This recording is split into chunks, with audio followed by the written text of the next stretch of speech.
1 अप्रैल को भले ही दुनिया में लोग एक दूसरे को मूर्ख बनाकर मजा लेते हों, लेकिन इतिहास में इस तारीख पर कई बड़ी घटनाएं दर्ज की गई हैं।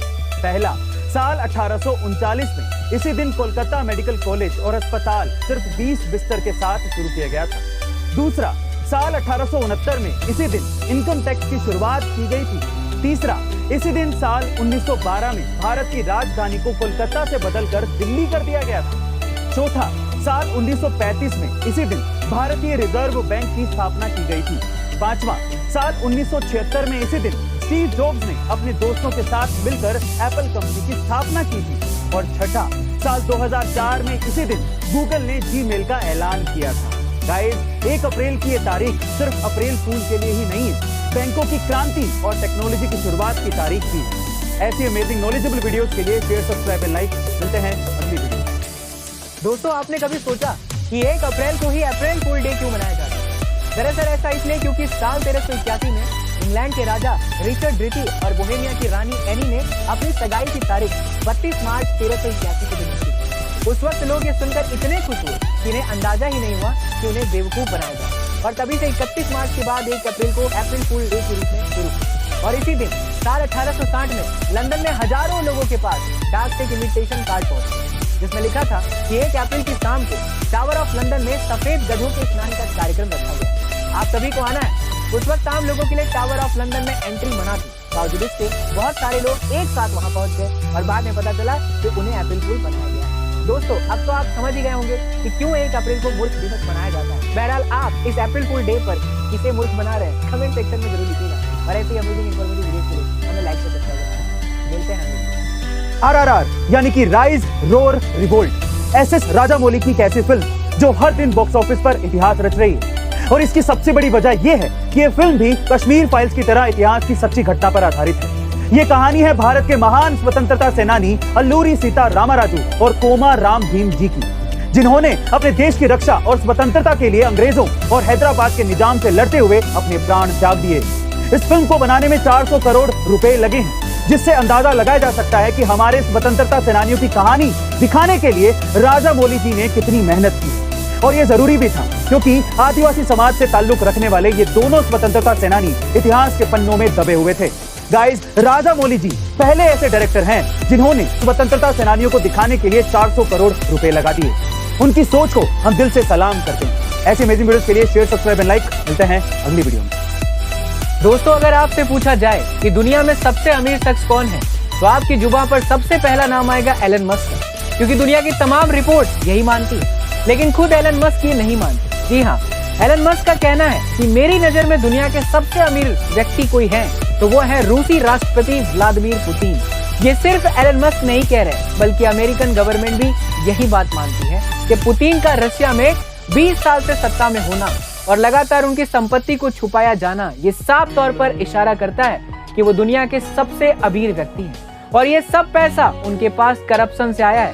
बहरहाल, उसमें 2 चीजें हैं, या तो अमेरिका और एलन मस्क का ये स्टेटमेंट रशिया की जनता को पुतिन के खिलाफ भड़काए जाने के लिए है, या तो फिर सच में पुतिन दुनिया के सबसे अमीर इंसान है। दोस्तों, आपका क्या ख्याल है इस बारे में, हमें कमेंट सेक्शन में लिखना मत भूलिएगा। और ऐसे ही अमेजिंग इंटरेस्टिंग वीडियोस के लिए हमें लाइक शेयर सब्सक्राइब करना। मिलते हैं अगले वीडियो। इस दूसरे विश्व युद्ध के वक्त जापान कॉपी कैट प्रोडक्ट बनाने के लिए पूरी दुनिया में बदनाम था। और तब मोटिया अकियो नाम के एक जापानी शख्स ने जापान में सोनी कंपनी की स्थापना की। उनके लिए सोनी सिर्फ एक बिजनेस कंपनी ही नहीं थी, बल्कि एक मिशन था, जिसमें वो चाहते थे कि जापान को पूरी दुनिया में एक क्वालिटी प्रोडक्ट बनाने वाले देश का रुतबा मिले। क्योंकि मोटिया अकियो सोनी के जरिए दुनिया को बताना चाहते थे कि हम भी, यानी कि जापान भी अच्छे और असली प्रोडक्ट बना सकता है। गाइस, मोटिया अकियो ने सोनी को एक बिजनेस नहीं बल्कि एक मिशन बनाया और आज पूरी दुनिया में सोनी का और जापान का असली प्रोडक्ट बनाने में डंका बजता है। गाइस, आपका इसके बारे में क्या ख्याल है, कमेंट सेक्शन में जरूर लिखिएगा। और ऐसे अमेजिंग वीडियोस के लिए शेयर, सब्सक्राइब एंड लाइक। मिलते हैं अगली वीडियो। गाइस, वो कहते हैं ना कि आम लोगों की तरह जिंदगी को काटना बेहद आसान है, पर कुछ अलग करने की राह बनाना सबसे मुश्किल।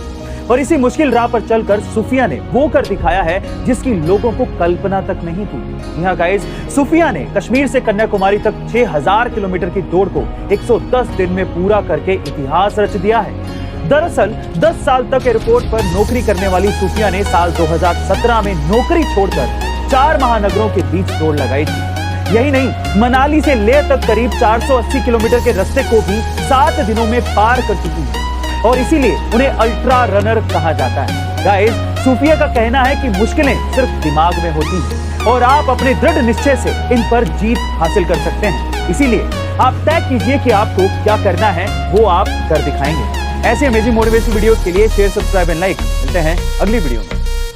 दोस्तों, वो कहते हैं ना कि age is just a number. इसे सही मायने में किसी ने साबित कर दिया है। जब से रूस ने यूक्रेन पर हमला किया है, दुनिया इस देश के साथ एकजुटता से खड़ी हुई है। वॉर के कारण लाखों लोग बिछड़ गए हैं और दूसरे देशों में शरण लेने के लिए मजबूर हैं। इन्हीं युद्धग्रस्त राष्ट्र के पीड़ितों को हेल्प करने के मकसद से एक 15 साल के भारतीय लड़के ने पड़ोसी देशों में यूक्रेनी शरणार्थियों को जोड़ने से मदद करने के लिए एक ऐप बनाया है। इस बच्चे का नाम तेजस रविशंकर है। तेजस दरअसल एक सॉफ्टवेयर डेवलपर है और उसने महज 2 हफ्तों में ऐप तैयार कर लिया। तेजस ने गुरुवार को गूगल प्ले स्टोर पर ऐप का लिंक ट्वीट किया और लिखा, रिफ्यूज की शुरुआत यूक्रेन में अपने घरों से विस्थापित लोगों की मदद करने के लिए। रिफ्यूज वह जगह है जहां हेल्प करने की भावना वाले व्यक्ति उन लोगों से जुड़ते हैं जिन्हें सहायता की आवश्यकता होती है। कृपया आप लोग भी इन शब्दों को वायरल करने के लिए रीट्वीट करें और ऐसे ही अमेजिंग वीडियोस के लिए लाइक, शेयर, सब्सक्राइब करना ना भूलें। गाइस, ये कहानी है बेंगलुरु के रहने वाले 74 साल के पटावी रमन की, जिन्हें किस्मत ने इंग्लिश लेक्चरर से एक ऑटो ड्राइवर बना दिया।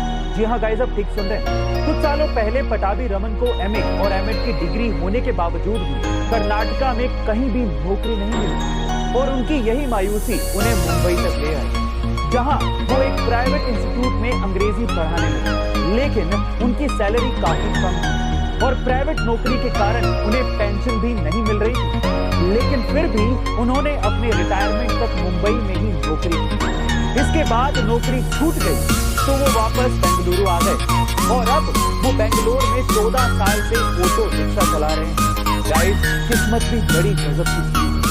कब कहां किसकी किस्मत बदल जाए और क्या हो जाए कुछ कहा नहीं जा सकता। ऐसे अमेजिंग वीडियो के लिए शेयर, सब्सक्राइब, लाइक करते हैं।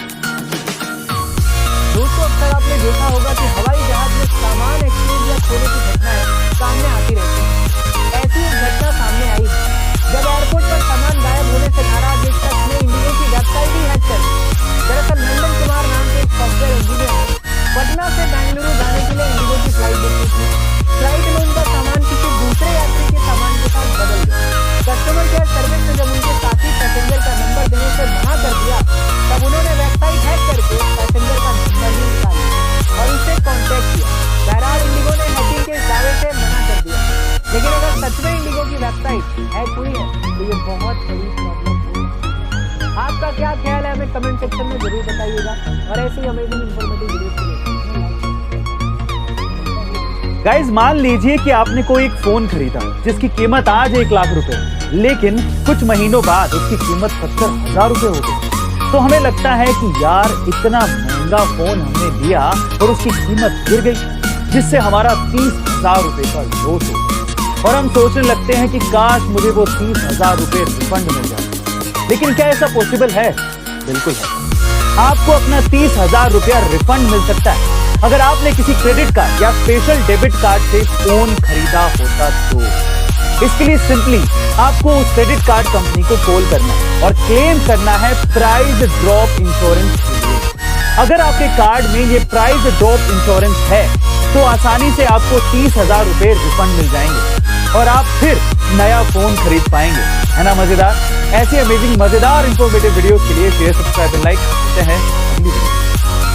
गाइस, अक्सर आपने देखा होगा कि कुछ लोग अपनी नौकरी और बिजनेस के लिए गांव से शहर और फिर शहर से विदेश चले जाते हैं। लेकिन श्रीधर वेम्बू नाम के एक बिजनेसमैन ने इस धारा को ही पलट दिया। जी हाँ गाइस, साल 1994 में श्रीधर ने अमेरिका की कंपनी में नौकरी शुरू की थी, लेकिन 2 साल काम करने के बाद उनका वहां मन नहीं लगा और वो जॉब छोड़कर भारत लौट आए। यहाँ आकर उन्होंने जोहो नाम का एक स्टार्टअप खोला। स्टार्टअप की खास बात ये थी कि श्रीधर ने ये स्टार्टअप तमिलनाडु के एक छोटे से गांव माथलम पराई से शुरू किया था और आज ये स्टार्टअप 18,000 करोड़ का हो चुका है। यही नहीं, जोहो कंपनी का मुख्यालय भले ही चेन्नई में हो, लेकिन बावजूद इसके श्रीधर अपना सारा काम अपने गांव के ऑफिस से ही करते हैं, क्योंकि उनका मानना है कि अगर इंडिया के गांव का विकास होगा तभी इंडिया आगे बढ़ेगा। और इसी मकसद के साथ श्रीधर ने गांव में रहकर ही ग्रामीण भारत की तस्वीर बदल दी है। गाइस, सलाम है ऐसी सोच को। ऐसी मोटिवेशनल वीडियोस के लिए शेयर, सब्सक्राइब, लाइक। मिलते हैं अगली वीडियो में।